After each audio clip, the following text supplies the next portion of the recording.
It is your Classic Metal Show right here on the ClassicMetalShow.com. This is Neeley rocking out at the 78th Street studio with my good friend and partner, Chris Aiken. What's going on there, Chris? Boy, do I also hate turning on a microphone.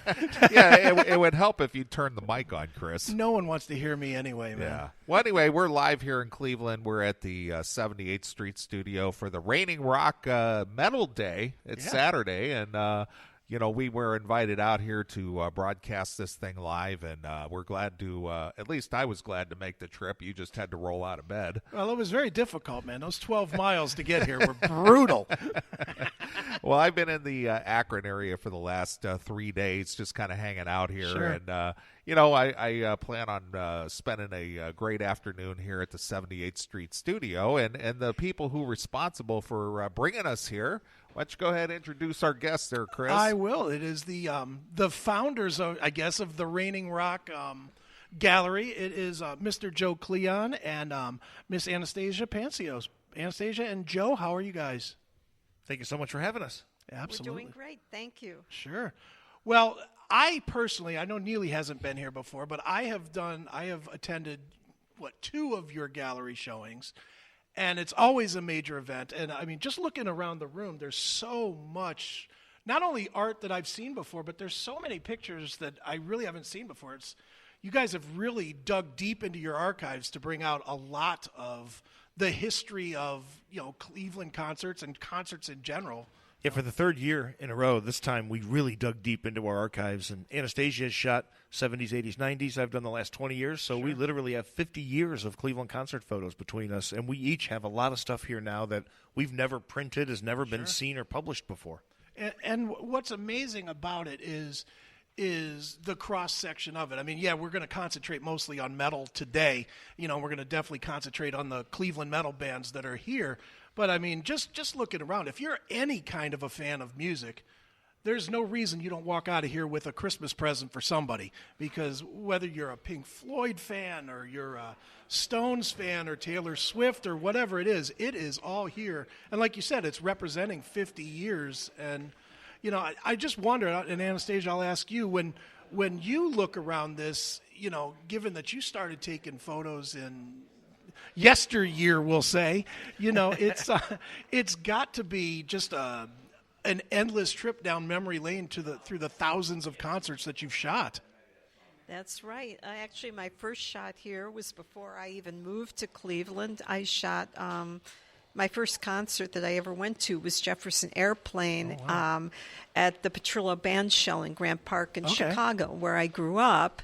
And I started shooting seriously in the mid-'70s after coming here to go to college. Okay. And that's when I started. I started by just bringing my camera into shows and getting some amazing stuff, like David Bowie's first show in America was right here in Cleveland at Music Hall. And I just had the ticket. I was sitting in the first row of the balcony and just shooting down on the stage. And, then I started hooking up with little magazines, and that got me into shooting bigger name shows. And I did it probably from 75 to the early 90s. Now, Anastasia, what was? Give us one example of one show that you were just like really blown away that you were going to have an opportunity to photograph, like somebody you were really excited about, just like, man, I can't believe I'm going to get this chance. Well, I don't know if there was really anybody like that, because I'm kind of, sanguine about, rock stars. It was never a big deal for me. I always enjoyed, if I had to pick somebody that I thought was really fun to shoot, it would probably be Kiss. All right. Because in an era when a lot of people were like, I don't want to have my photo taken. Nikki Sixx had me thrown out of the photo pit. Kiss, there's nobody that loves a camera as much as Gene Simmons. And early on, I learned exactly, people would say, how come nobody's ever seen a picture of them without their makeup? Surely somebody took one. Well, I learned very early on why that was, because when they were dressed to perform, and it could be, by performing, it could be something like making a public appearance or going to a radio station, they'd be wearing the full makeup and costume.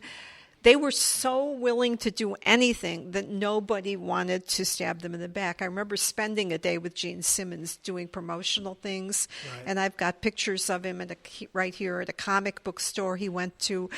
And at the beginning of the day, he said to me, I've got my game face on. Anything you want me to do, I'm yours all day. Can you do it in the Gene Simmons accent? Yeah. I mean, Gene Simmons was just so wonderfully. And, of course, anyone who shot him on stage knows you point the camera in his direction, and it's a performance. He says, well, Anastasia, I'm here to perform any way you want. Just tell me what you need from me. I've got my game face on, and I'm ready to play. Well, you can't throw out that Nikki Sixx was a dick without explaining that story. You have to tell that. Yeah. Why did he have you thrown out? What? Why did Nikki have you thrown out? Nikki Sixx, because he's an asshole. Yeah, well, well, we'll second that. No, he was just feeling really pricky. We were given the usual 3 songs that you got in the late 80s. Right. And luckily I started in the photo pit on Mick Mars' side of the stage and shot about a song and a half. Then move over to his side, to Nikki Sixx's side of the stage. He just looked down and it's like, and he sent a security guard out to get me out of the photo pit. I don't know why. He's just a jerk. Another episode of Nikki is a bitch. Yeah, pretty much. No doubt, man. Well, Joe, for you obviously, and me and you talk, I don't know, every day. So, I kind of know some of this answer. But for you, I know you still get pumped up to shoot certain artists that, you have that bucket list that you're like slowly knocking off. Who's left for you? There's really not a lot. I mean, Metallica and The Who were 2 of them, and I did both of those this year. Right. My favorite was probably Rush, just because they're my favorite band. Sure. I mean, I've loved them since I was 7 or 8 years old, so to be 5 feet away with access to shoot them was pretty incredible. Right.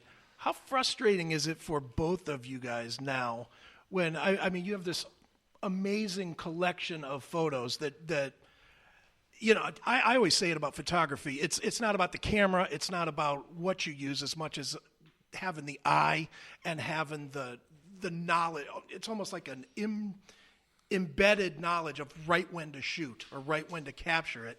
You see so many people today with one of these stupid things, and they think that they're a fucking photographer. I see him in the photo. Yeah, that's what I'm saying. How frustrating is that for you guys that have spent so many years putting your craft together?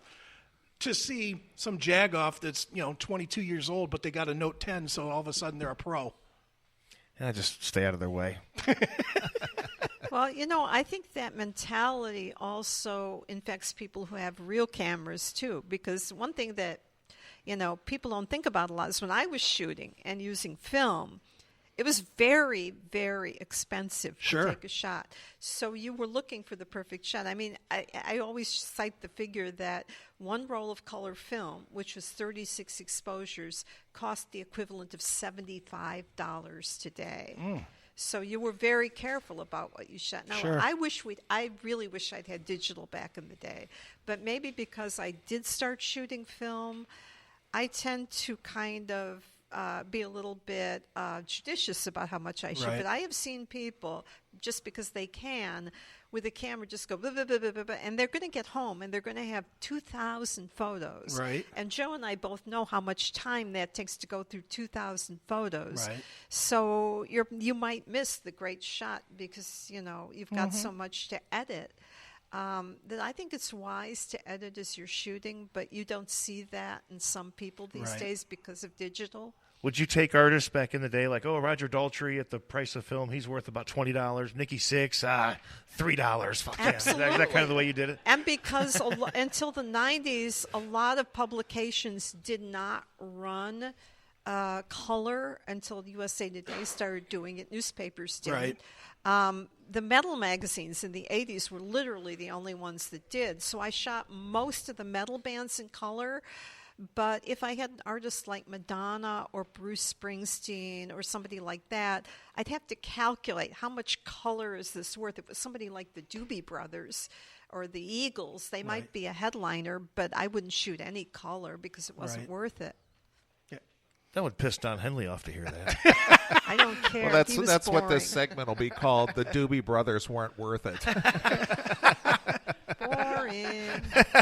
Nice. Well, obviously we are out here today at 1300 78th Street at the 78th Street Studios. We've got a full lineup of great Cleveland metal bands, which, Joe, you guys have put together more or less for us. We didn't have to do a whole lot except kind of show up and read the list. But talk a little bit about, not only about the bands that are going to be here today, but about how the Cleveland metal scene, which you guys were both such an active part of, kind of grew, kind of had its peak and, has kind of shrunk a little bit now, but it still has more of, that underground thriving thing going on. It's always kind of had an underground pulse, and that's always been the place where it's been the best. When right. The times where it kind of grows out of that a little bit, it gets a little disingenuous. But when it's underground, it's breathing, it's living. It's kind of been that way since the 80s. Well, I thought it was very exciting back in the 80s, and of course, I think anyone who's been part of the metal scene is going to credit Bill Peters, who right. started his Metal on Metal show on WJCU back in, I think, 84, and then formed the Auburn label. Mm-hmm. And everything started to kind of revolve around that. And it was such a great time. And I shot most of the Auburn photos in the 80s, just as Joe shot most of them later on. Mm-hmm. But there was an interesting contrast with the more new wave college rock scene. Those fans were all into one band, and they all dissed the other bands. They'd be saying, I'm only into the adults. I don't know why anybody goes to see Exotic Birds. But if you went to see Destructor, you'd see the guys from Shock Paris and Breaker and Purgatory all in the audience because everybody supported each other. There was always a great camaraderie in the scene. That was what was so wonderful about that scene. It was very exciting. And then it all became bitter in the 90s. Everybody was fighting with everybody. That's when I moved away for 5 years. Well, I think there was a little bit of, a deflation to, the last thing that Bill put out of that first incarnation was that compilation tape, the Heavy Artillery. But at that point, Dave Holocaust's death had a lot to do with it. When Dave Holocaust was murdered, it just really, really took a lot of air out of the scene. I think people needed time to regroup and kind of figure out where to go from there. Sure. No, they definitely did. But it's it is definitely a long and, kind of historic history, especially if you're from Cleveland. And I'll say this, and everybody that's here in the room will probably agree with me. If you're from Cleveland, you know all these bands, and you listen to all these bands. It's not like other cities that you go to where they'll say, hey, here's whoever, here's Gravelbone from Chicago, and nobody remembers them 3 years later. We all still remember Breaker and Shock Paris and, the various bands that are out there, Crypt Kicker or Mushroom Head or whoever it is, because like everything else in Cleveland, it's a sickness. It is an absolute loyalty sickness about Cleveland that if you're from here, anybody says, hey, look, I don't like the guys in Mushroom Head a whole hell of a lot, but I will support them to death if anybody from Los Angeles says, well, they're not as good as Slipknot. It's like, no, fuck you. They're better just because I'm from Cleveland. That's how it works. And that's how Cleveland has always worked. Slipknot sucked, though. Well, I'll tell you what. Why don't we play a song from a Cleveland band? We'll get some Cleveland bands rolling in here. But we again are very happy to be here at Raining Rock. 50 years of history. People need to come out. They need to buy something. Don't just stand around looking at us. For God's sakes, buy something. If you buy something, your band will get 5 extra minutes on the air. Yeah, there you go. Yeah, as long as it's $200 or more, right, Joe? But all right, so why don't we do that? All right, well, Anastasia just mentioned Shock Paris, and I thought I'd play something from their Steel and Starlight release. I'll play the title track, and we'll get our next guest up here. Sounds good. All right, well, here's some Shock Paris, a Cleveland band exclusively here on your classic metal show.